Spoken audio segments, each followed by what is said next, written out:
একটি দুটি নয়, একসঙ্গে চারটা ফ্র্যাঞ্চাইজি নিতে চেয়েছিল মুস্তাফিজুর রহমানকে। আইপিএল যখন তাকে বাদ দিয়ে দেয়, ঠিক তখনই কয়েকটা ফ্র্যাঞ্চাইজি হুমড়ি খেয়ে পড়ে ফিজের জন্য।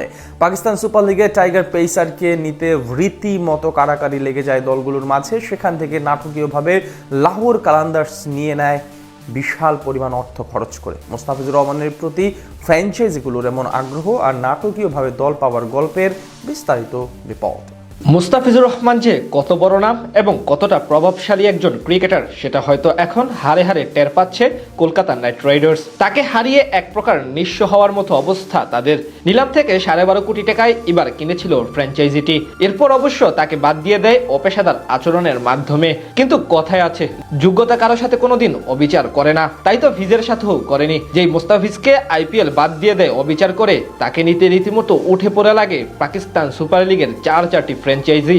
যে কোনো মূল্যে টাইগার পেসারকে নিতে নিজেদের মাঝে কারাকারি শুরু করে দেয় তারা। এবার বেরিয়ে এলো এমন সত্য। নিঃসন্দেহে বর্তমান দুনিয়ার সেরা টি-20 পেস বোলার মুস্তাফিজুর রহমান। তার বাহাতের কবজির আগুনে ছারখার তামাম দুনিয়ার সব সেরা সেরা ব্যাটাররা। মহাবিশ্বের সবচেয়ে রহস্যময় পেসারও বলা হয় ফিজকে। কাটার, স্লোয়ার এবং ভেরিয়েশন সবকিছুতে তিনি এক ধাঁধার মতো।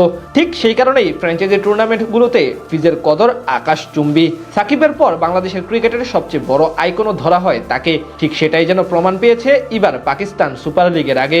আইপিএল থেকে বাদ পড়ার সাথে সাথে পাকিস্তান সুপার লিগের আয়োজকরা জানিয়ে দেয় সর্বোচ্চ মার্কি ক্যাটাগরিতে এবং বিশেষ সম্মানের সাথে ফিজকে পিএসএল খেলাতে চায় তারা। এরপরই জানিয়ে দেওয়া হয় অন্তত যে কোনো একটি দলে ফিজ থাকবেন সেটা নিশ্চিত। এরপরই পিসিবি পাকিস্তান সুপার লিগের ফ্র্যাঞ্চাইজিগুলোর কাছে মুস্তাফিজের জন্য বিড দেয় সবার আগে। সেখানে কোন দল তাকে নিতে আগ্রহী সেটা জানতে চাওয়া হয়। এমন বিডে একসঙ্গে চারটি ফ্র্যাঞ্চাইজি আগ্রহ প্রকাশ করে মুস্তাফিজুর রহমানকে পাওয়ার জন্য। নাম না জানা গেল সবগুলোই ছিল পিএসএল এর সম্মুখ সারির ফ্র্যাঞ্চাইজি।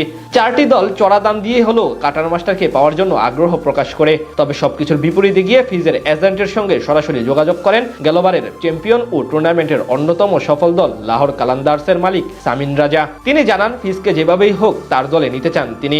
তাছাড়া বাংলাদেশি ক্রিকেটারদের প্রতি বরাবরই বেশ আগ্রহী লাহোর। এর আগের মৌসুমেও রিশাদ খেলেছিলেন তাদের হয়ে। আর ঠিক সেই কারণেই শেষ অবধি প্রায় 6.5 কোটি রুপিতে লাহোর কালান্দার্সে নাম লেখান মুস্তাফিজুর রহমান। এখান থেকে পরিষ্কার টুর্নামেন্টের দলগুলোর জন্য প্রকৃতপক্ষে কতখানি মূল্যবান ছিলেন মুস্তাফিজ। তার প্রতি সেই আস্থার প্রতিদানও অবশ্য বেশ ভালোভাবে দিচ্ছেন টাইগার বামহাতি এই পেসার। এখন অব্দি 2 ম্যাচে জোড়া উইকেট শিকার করার পাশাপাশি টুর্নামেন্টের মিতব্যয়ী বোলারদের মধ্যে দ্বিতীয় স্থানে আছে তার নাম। 8 ওভারে কেবল 39 রান খরচ করেছেন তিনি। এটাই প্রমাণ করে যোগ্যতা থাকলে আপনাকে মানুষের পিছনে নয়, বরং মানুষ এবং সুযোগ এসে আপনার পিছনে দৌড়াবে। আর সেটাই হয়েছে মুস্তাফিজুর রহমানের সাথে। যে আইপিএল তাকে বাদ দিয়ে নিজেদের ব্র্যান্ড ভ্যালু কমিয়েছে, তাকে নিতে আরেকটি দেশের ফ্র্যাঞ্চাইজিগুলো রীতিমতো উঠে পড়ে লেগেছে। এটাই তো মুস্তাফিজুর রহমানের আসল যোগ্যতা।